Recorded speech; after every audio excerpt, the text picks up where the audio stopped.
Il y a maman Sylvie. On comprend? Flash c'est quoi il y a maman Sylvie. Donc est-ce que on est en train moment boye et ça on franchement est-ce qu'on a ndenge na ngamo na lingana boule na ça la maman Sylvie. Sango ye panzani, sango ya maman Sylvie, tota maboko poto sungaye. Déjà donc moi ils allaient qui quartier. Donc si bande ko la maman basundoli maman et puis maman comme luka comme indépendant na ndenge na ye comme indépendant ti papa pas comme indépendant bando luka ba en autant ça ma classe jusqu'aujourd'hui je suis maintenu naza vraiment moi na oyo handicapé belé il y avait la Kinshasa bazo féliciter donc on a sens wana quoi ouais na respect et puis na bolingo belé na bisa rapena maman na papa na bolingo nde belé parce que moni ba bolingo oyo biso to lingano et ça ba bolingo oyo batama ko lebele ba kabona po to zana bandenge mo boyo oyo ke muta mwasi muta makolo aki abwa ki mwana me handicapé azana vélo ta na bibonga mais à garder mwana handicapé azo vivre na place moko salité handicapé azo vivre na place moko o jamais même pas idée handicapé a ça vraiment négligé handicapé vraiment na place où yemo ka fandi donc ngana botama na famille handicapé ou a plus handicapé a babekité handicapé ou atambola na se donc on a ba centre handicapé ko tambola jamais na se donc comme si ndé bazangi ba vélo bon handicapé ko fanda ne bana tongo ti pourquoi lié ne pété pourquoi parce qu'il y a zangi vélo parce que moi tambola na makolo ezati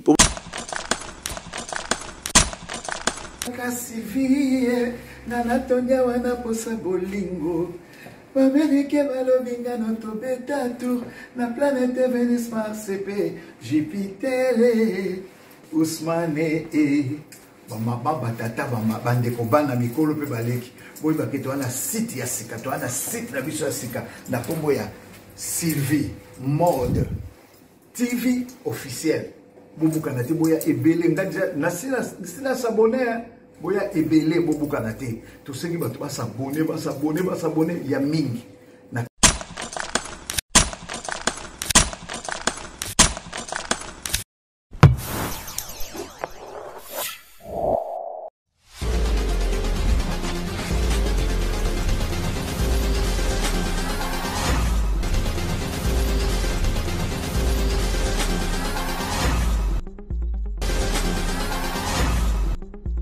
l'émission est bien suivie motive officielle mode de place bozali surtout vraiment ming na Allemagne bot na bino mot na yeme la kunumader maman civile qui est handicapé soutenons tous l'association civile qui est handicapé pote et marché malade mon pote handicapé basa indépendant dépend bango moko le fait que tout handicapé ba souffrir tout fait que tout handicapé ba les temps nyonso je peux tout ça ba valider tout ça un problème alors nous question mingi dans une émission maman F Bazaï ba kota ki loi pour la protection des handicapés vraiment c'est pas ma cas si toko c'est Sénat et voter loi wana je suis au courant de toutes ces choses là toko c'est ka tous le maman Sylvie pote l'association civile qui est handicapé et qui est liboso alors lelo lembi moi handicapé ou a souffrance handicapé ou a va handicapé ou a souffrance pas si il y a les bota handicapé to aimer l'admission biso pour mon nae bonjour artiste bonjour ouais je pense qu'on s'est présenté puis ça la canine peut ça mon nani premièrement je me présente comme on a Abramovich congolais donc babenganga Mignon Abram donc vraiment maman botanga na komba malanda. Donc on a dit que pas Olandanga il place Azali maman Tété Malanda donc juste ça quoi. Un tel que musicien, un tel que artiste, comédien, tout ce qui n'a mélangé comédie musicale. Ouais. Ibrahim Malanda, Azabongo, musicien, Ayembaga Makashi. Et puis je pense bien que Zamona Ouveni n'a pas handicapé. Tu es né dans ta famille handicapée. Et Zaki mais pour notre Zaki sont pour notre famille handicapée. Vraiment, et Zaki vraiment difficile. Parce que les beautés handicapés, ma beauté est handicapée, donc ça veut dire ma beauté est handicapée, c'est pas facile. Parce que maman n'est pas handicapée, papa n'est pas handicapé. Donc, bateau nous surtout baebinga na ville Kinshasa handicapé nous surtout. Donc il n'a pas que se présenter le quoi moi président ba handicapé nous surtout ya ville Kinshasa. Donc ils allaient qui vraiment facilité, donc bateau peut babotama na ba famille ya handicapé baebinde nini to chauffara donc on a sens wana quoi bien. Alors, vous avez comment handicapé? Comment vous avez vécu dans votre famille, Kolia, Kolata, tout ça? Tant que papa ne travaille pas, mais votre papa il est handicapé, votre maman aussi elle est handicapée. ba besoin de ko samandenge ni ba besoin pene za ki ya pasia parce que biso tonto botamaki ba sirwana ba vélo na no ya raté ba sirwana to zalaka mama zalaka na ba de bibonga ba balaka fufu siko ye atambola na donc bibonga on peut fois sia que ça li sa mbongo ezala été tu vois akomi ko defa mama locataire na biso côté mama ba zaki le parent na bango ya aki azu bonga na bango azu pe bonga ya ndaku na bango asangisa ko motambusa donc atie le bonga moko aki lekisa alekisi kuna bonga moko kuna lekisi kuna donc imagine toi na zemi donc c'était pas facile en fait handicapé na zemi mais azana vélo ta mona bibonga donc ils allaient qui vraiment facilité pour que non le maman di makena bima boye mobimba nazala boye na bano tambola pe bato ba mona pe fier boye abrama ole kananzela donc ngamoko nazala ka fier vraiment na maman na malgré tout souffrir si maman yo ko joue vélo ils allaient qui vraiment facilité donc et puis papa pe comme si azala qui handicapé moi et pas bano sunga mami ils allaient qui tant qu'on nazala mona mukie donc on a 88 il y en a déjà donc moi ils allaient qui quartier donc si bande ko la maman basundoli maman et puis maman comme luka comme indépendant na ndenge na ye comme indépendant ti papa pas comme indépendant bando luka ba en autant que ma classe jusqu'aujourd'hui je suis maintenu naza vraiment moi na oyo handicapé belé il y avait la Kinshasa bazo féliciter donc on a sens wana quoi ouais na respect et puis na ko banga et puis ba parents parce que na banga maman na ngama kasi donc soit lobi nga ah ça veut dire ah on a besoin na solution avant que ta tili ça ah non donc na bangi déjà mbarmo donc na banga maman na ngama kasi donc on a souffrance wa mona ponanga ouais vraiment toi qui ngi souffrance wa pona yo alors les faits na papa la maman c'est là qu'on a un thème t'inquiète le qui est papa handicapé les autres pareil bah minanga sont de valides alors selon toi ça te fait comment au cœur ça te fait comment ça qu'on est dans mon thème. Bon, en fait, premièrement, ça la rend pena joie et ça la rend pena quito comme kasi parce que les bosso handicapés bando benga bandoki. Justement, on a expliqué et puis batuba téléspectateurs on peut ba Hollanda biso et puis pas maman Sylvie handicapé déjà na ba série on a biso to bota mara izara déjà ba benga handicapé bandoki. On comprend? Ba y complice na ba maman Marie à Matonge, ba maman na ba mère na ba maman Kina ba maman ndé na micho to zapi na moi sango moko ya mawa maman mokatiki biso kuna na nini na centre o ya limité donc mes condoléances na famille na bango mobimba donc mais ça la kanga joie mais mon pays ça la rappelle moi pas c'est pourquoi parce que biso to fouti ba minerve le rôle là ba normal la vie sende ba benga ba normal to fouti pe ba minerve bongo donc so ba bi ke ba fouta $100 ça veut dire que bino pe ba fouta $100 donc or que normalement fallait pas que to fouta pe $100 ndé ba fouta la moitié mais biso pe na to fouta $100 to maman akomo luka ke na braza po abano sali sakanga comprendre tinga na vélo liboso azo pédaler donc à souffrir ba ndenge moko boye pour que non ngalelo na koma o na komi lelo donc c'est pas facile mais ça la kanga pene sengo makasi ko botama na famille handicapée ouais ni aux anango tu gardes des souvenirs de bons souvenirs à parents handicapés puis le bani obisa bango déjà avec c'était le dosate le que pensé à moi na ngai Ibrahim abisanga le que ça pas bien motema bolingo ebele na yebisaka pena mama na ngana papa na nga bolingo nde ebele sosiko omoni ba bolingo oyo biso to lingano eza ba bolingo oyo batama kolebele bakabona po tozana bandenge moko boye oyo ke muta mwasi muta makolo aki abwaki mwana me handicapé azana vélo tana bibonga me a garder mwana po ngana koma ti lelo naza voyez. Donc je suis vraiment fier ya ma parents nanga pourquoi parce que donc tangisinga ba classe ba tangisinga malgré tout ba université on n'a pas participé mais classe au biso de tangi ça nous a fait un peu le grand garçon quoi donc nous sommes avec moi et mon petit frère Marco Kilimoyo donc ça je le salue à passant Marco je te salue tu étais président il y a ba handicapé à Kinshasa. Mais si tu as un macasse, il faut fortifier les handicapés. Tu es le président. Ni on est bon message macasse que tu vas handicapé. Ce message il faut fortifier bango mingi. Oui, mais ça c'est la sensibilisation. Mais c'est la sensibilisation. Vous savez, ce qui est parents na yo baza handicapé aujourd'hui, tu os en valeur. Na minute on dit to komi boy. Repas biso toza na kati association ya maman Sylvie non. Donc toza en valeur. ozomona toza bana moko indépendant comprendre. Il y a des filles qui sont indépendantes, donc sensibilisation wana et permettre biso de bandenia ko sa sortie entre biso na ba parents na biso. Tu vois, ce qui moi handicapé comme ça là déjà quelque part. Moi déjà comment soutenir parents parce que comme na ta maman comme na 80 ans, 90 ans, 90 ans or ko kasuko ke côté kater ko kasuko ke ko senga mbongo te ndenge biso to là. Tout le monde, tu vois. Mais comme si on a moi pour ça là.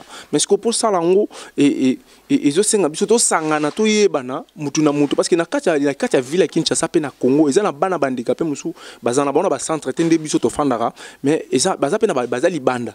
Je comprends. Baza pe bana pour ça que to sangana pour que na ba pe bana misala ya pe ça pe bana handicapé musu. Tu vois. Donc on a sensibilisation on a olo beza que non, il faut bana handicapé bazo conscience. Tu vois, parce que conscience pour que non, ma INPP on a ban handicapé baro qui est en là, on peut gratuit parce que ça va bloquer mboka, et ça va obliger mboka. Toko qui est en là, biso ba université pe bamso ba futa $850, mais biso to futa $850, to futa $500 ou bien $450 pour que non et permettre mon handicapé pas dans la valeur les loyo.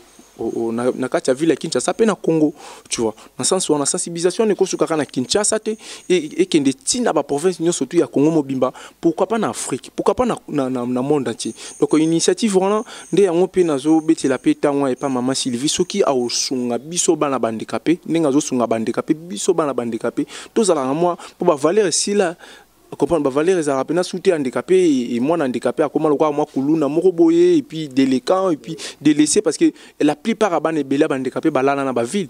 Nous on a dormi là-bas to lala na ba carton la plupart bana ba benda bilili baloba to lala na tokara ba yemba ngo to lala na tokara nga na lala na tokara donc na yebi bina ba souci pe ba mawa oyo keno handicapé ba souffra. Donc la plupart des handicapés belé au baolanda ngai ba bakenda poto bena ba baza a baolanda émission ba yebi mécanisme. Donc biso to souffra pena pour na mécanisme pour handicapé ça la mécanisme c'est pas facile. Donc yango no singa bana handicapé tous ala na sensibiliser tous ala sensibiliser to sali sensibilisation moko entre nous pour te ba ko soutenir ba parents na biso. Donc un message ya mobimba on ngana zana pena ya yangwana. Un plaisir pour moi de recevoir Ibrahim qui parle très bien vraiment de l'handicapé, de la vie de l'handicapé. Vraiment, moi, Sylvie, vous voyez des choses qu'on parle de handicapés, mes parents sont handicapés, tout ça, mais aujourd'hui, j'ai réussi, fils handicapé, mon corps. Autrement, je vais le soutien mingi, vous pensez bien que si vous soutenez handicapé, à travers Sylvie, bon, on a à côté de que ce n'est pas ça. Ça, c'est encore Sylvie, qui est handicapé. Ça, c'est promouvoir, vie handicapé, soutien aux handicapés. Pour être à ça, c'est handicapé à Kinshasa. On va bien dire que vous tenir pour être en décembre, après ça, deux handicapés vont fêter malamu. C'est pour ça que c'est appel au Namutunio surtout. Je peux dire mon terme malamu. Maman Blandine Machanga, j'étais salé où tu es à Paris. Maman Anne Makanda, j'étais salé. Et maman Élisée, ma sœur, vraiment. Elle séjourne ici à Kinshasa, j'étais salé, maman. Merci vraiment. Bien surtout pour soutenir maman, Sylvie. Bien surtout pour soutenir vraiment et qu'elle est bosso. Alors pour clôturer des questions, surtout quand tu as vie professionnelle, nous avons musique. Comment vivre dans un centre? Je vois, au centre, ça peut avoir 10 maisons, mais vous êtes plusieurs personnes. Comment vous vivez au niveau du centre? D'abord, je na remercier et puis maman Sylvie qui est na initiative na ye o ye azo sala donc toujours soutenir yo mais bana handicapé bazana simana yo soko soutenir biso to soutenir bino to sala nyo surtout e koko sala po to koma na place o yo zolinga to koma donc ba to nyo surtout oyo ba ko soutenir maman Sylvie donc e kende pas 20 et vous allez toujours dans quatre associations pour permettre biso to sa sortie donc eza ba vie professionnelle au bina ba ndenge biso to fande la na centre ils a vraiment difficile ils a vraiment facilité parce que handicapé à vivre dans place moko salité handicapé à vivre dans place moko ou jamais même pas idée handicapé a vraiment négligé handicapé vraiment na place au yemoka fandi donc ngana botama na famille handicapé ou a plus handicapé ba bekiti handicapé ou atambola kanase donc on a ba centre handicapé ko tambola jamais nasé donc comme si ndé bazangi ba vélo bon handicapé ko fanda ne bana ton tipo ko liene pété. Pourquoi? Parce qu'il y a un vélo. Parce que moi, je suis ma colonisation. Pour ma place, comment salité. Surtout, il y a un centre, bon, la ville à Kinshasa, bon, un quartier, bon, un veni. Tu vois, au moins, surtout, on a surtout handicapé à vivre, on a vie jamais à vivre. Surtout, dans le centre, on a bokeh, on a donc espace sanitaire, on a, c'est vraiment sale. C'est vraiment ça. Parce que nous, on fait tout pour que non, tout soigner kango, tout bongisa kango, en tant que moi handicapé, en tant que famille nanga handicapé, donc ba maman nyo surtout ba maman nanga, donc on a linga pena na place wana côté handicapé ba fandeli et ça la pena soin, et ça la pena propre pena donc na sens wana quoi. Ouais.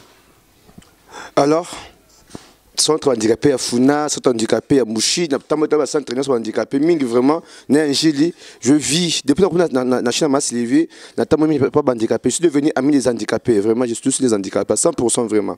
Alors on se demande toujours le Ibrahim Awa, c'est pour soutenir bango, bo salisa bango. Pour ça ma Sylvie ce sont na wana à soutenir ba handicapé surtout. Vraiment toi tu mis sur na loi wana maman F bazali ba kotisi na l'Assemblée nationale. Na dernière émission moi quand le malamu, j'ai des informations que l'Assemblée nationale ba ndimi loi et que le Sénat tous un poste en pratique et le wana pour soutenir ba handicapé. Alors babi ke oyembaka artiste musicien. Vous ba ke au handicapé ba voyou de l'income na gadia mais tel un beau gars comme Ibrahim il est là devant côté nangai un beau gars ça soit pour ça Joe. Regarde, le beau gars est là déjà avec moi ici. Vraiment, on a vu que tu es comédien. On a un mec qui est handicapé. Tellement que vous avez une famille handicapée. Et vous avez les bangos, moi, maintenant, je pense que un projet, ça une chaîne. Je pense que maman a moins déjà. Il y a un handicapé. Puis ça m'a l'air un peu handicapé. Il y a civil qui est handicapé. Ce qu'on sait, ils ont un studio, on a pena na yemba mingité pourquoi parce que maintenant on a salé là. Na flash c'est quoi il y a maman Sylvie. On comprend. Flash c'est quoi il y a maman Sylvie. Donc ce qu'on on est en moment boye, ils ont un coffrage mais ce qu'on a ndenge na ngamo on a boulé na salé la maman Sylvie. Sangoye panzani, sangoya maman Sylvie. Tota maboko poto sungaye na initiative na ye ya sika to fungola mitema to yamba yene sengo le père de la nation maman donc on est ça nzimbu c'est les maman donc on a kati wana bendi to bando yembango isa maintenant on a bi sangoye panzani sangoya maman Sylvie to tia maboko poto sungaye na initiative na ye ya sika. Vous comprenez? Il y a un père, il y a une mère, il y a une maman handicapée. Donc, il y a tout déjà dans la mère, il y a une maman handicapée. Donc, il y a vu la Kinshasa, il y a Congo. Pourquoi pas il y a un monde de Mobimba? Donc, bon, ils ont un studio, ils ont un studio, ils ont un kuna, ils ont un garage. Ils m'ont dit que bon, ils sont dans le pays. Ils ont les marques qui toko, oh, ils vont handicapé, moto. Ce sont bien handicapés moto, bien besoin de moto. Vous comprenez? Handicapé moto. Handicapé moto. Binonyo sobatu. Binonyo sobatu. Allez, tombola maboko, pona, maman Sylvie. Tombola. Donc, ça va biloko, ils en a katuana, ils ont bon, ça déjà, ils en a katuana, toujours tombola maboko, pona, maman Sylvie. Moni maman Sylvie, sa maman, oyo déjà, azo sala, ba makambe belé na Congo. Je comprends. Donc, ba s'entraîner surtout dans la leki, on a pe na fandi, et ça facilité ba le belara maman Sylvie. Vous comprenez? Yango to biboy, to kebisa bato nyo surtout ba linga ba étouffé toi la maman Sylvie. Oh nyo surtout azoluka étouffé et toi la maman Sylvie. Azala. Obi place ozala. Ozala na libulu ya mbete qui était mais il y a une photo tino na mboka koto uta. Ouais. Vraiment j'ai bien que j'ai signé de presque à la fin quelques minutes très biso. Alors na niveau de la musique na yo niveau de la comédie na yo o ça que pas nani groupe na yo moko tout ça des comédie carrière na je peux dire déjà au sali bon carrière na ngai bana bané dans no kotanga et puis maman ba souffrance na yé taki handicapé pesenga mambo mona kende non yeko la guitare mon yeko la voix ndingi ba soutenir ngai maman na ngai na papa na nga et puis na comme na groupe na ngamoko groupe moko ya limité to zala kuna po mona ndeni groupe mezali za groupe ya personne va avec handicap mais bisope bana handicapé to zana kati to cha moi ba poa yo bika intek animateur chanteur na zana kati wana donc à part wana musique na sali déjà ba 10 ans pa ba 10 ans ya oyemba pe ya oyekola ba musique ba bilo au moins bon je comprends mais na kati ba 10 ans na pe na fanda ka te na musique na côté pe na monde moko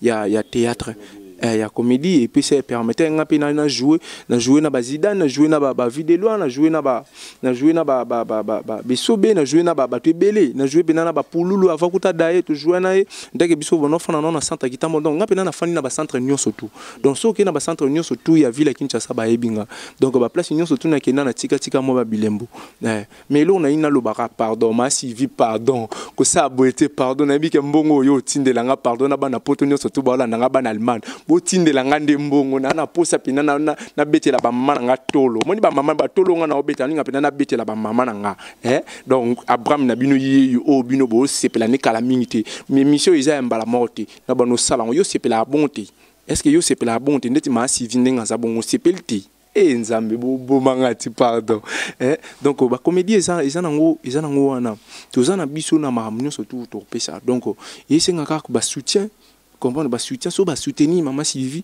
biso be maman Sylvie a soutenir biso na part na ye ozo comprendre ndenge bino bo benga biso na émission bo isa ba bokasité à maman Sylvie donc maman Sylvie a tina alubi ke no tebo ki no lukape ba la bandicapé wana ba on pe ba lo ba rapé na ba espace oyo ya bandicapé donc big merci na ngai vraiment isa pena mingi pas maman Sylvie ouais vraiment merci maman Sylvie je dis toujours je répète toujours soutenir à ce sol civil que vous handicapé. La maman a beaucoup de projets. La maman a pour vous voir handicapé la façon de vivre. Maman Sylvie a handicapé na temps il y a mandia, il y a lamentation, à une place où il y a un espoir, la vie na bango. La majorité handicapés sont désespérés, sont délaissés, sont abandonnés, sont rejetés même.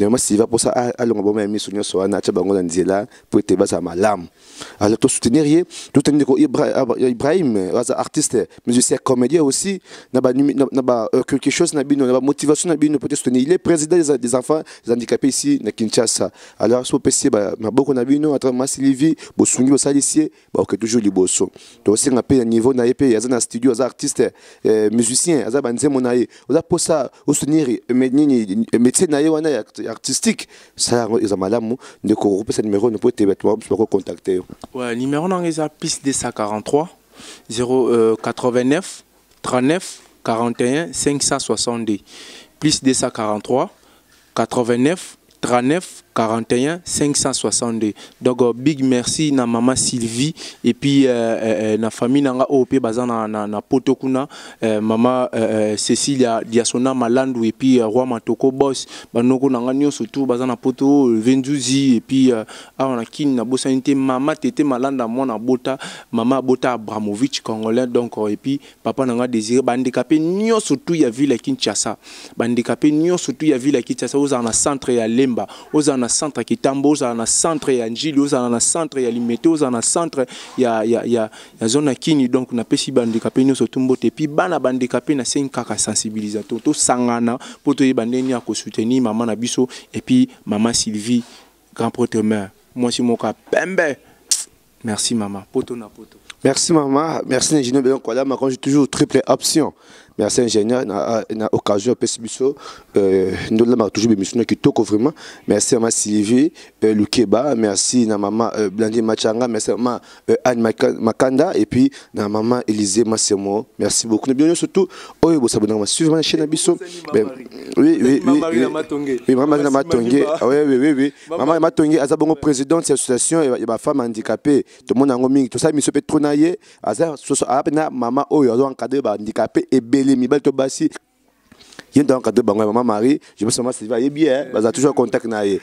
Merci beaucoup maman Marie, merci Angidon Bellon. Quand je toujours il y a bien quoi là mandat zana aza na mutuno surtout. So za posa ya fête na yo, oza posa matanga neza Kinshasa wa fête na yo anniversaire. Événement que za toi tu ozana poto, benga numéro neza kana sukawana okobenga ebo so malamu, asaka musane kitoko comme d'habitude. Donc aussi mutuno surtout soutenir puis maman Sylvie vraiment na opportunité au APC de handicapé tout ça ça y est nous avons mis vraiment bah nous connaissons monsieur Bisso Sylvie moi le TV tout est bon prochain numéro bye Sylvie yaka lukeba Sylvie yaka mamaye Hitler alobinga na yoto betatu na planète Vénus CP Jupiter batata ba mama bandeko bubo sanate tout ça bon na site na biso sika na koboya Sylvie Mode Sylvie Mode, Sylvie Mode, Sylvie Mode, TV officiel. Vous s'abonnez et pour moi na côté déjà. Ngai déjà na côté na Sylvie Mode. Vous s'abonnez et belé. Na katia Sylvie Mode TV. Vous l'entendez bien. Sylvie Mode TV. Ba oyo basana bosui. Ba oyo basana motema. Ba oyo balinga kabato. Oyo balingi de personnes vivant avec handicap. Mais TV na bango yango yo. TV na bango yango yo chez Sylvie Mode TV officiel. Merci beaucoup.